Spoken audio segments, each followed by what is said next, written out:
ka-idol. Ay nako.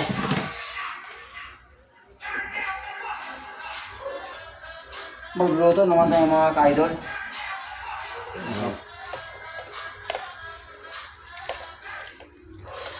Ano lutuin mo, boss?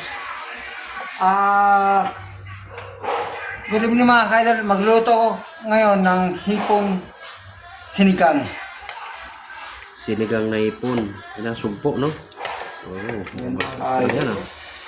Sarap yan.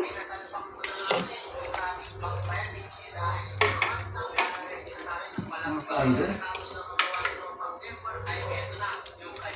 Pero syempre mga ka-idol, hindi natin makakalimutan yung Ingredients. ingredients natin. Pinaka-importante, sinigang. Ayan.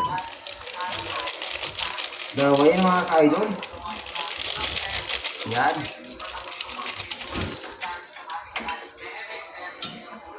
Pagkatapos ni mga ka-idol, kasi inaantay natin na magkulo siya.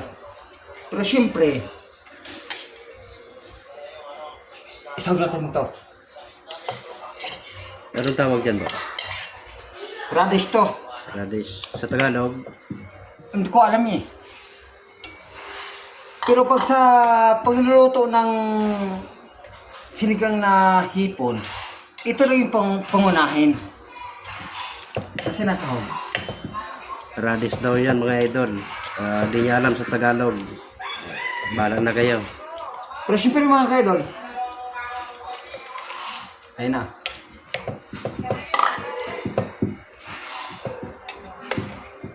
Kulang yung ano natin mga ka-idol. Kulang yung space natin na para tayo magluto ngayon sa gabing ito.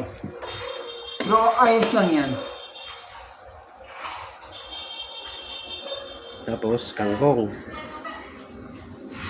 Ano pa? Mga ka-idol. Yan ang lutong pangbundok.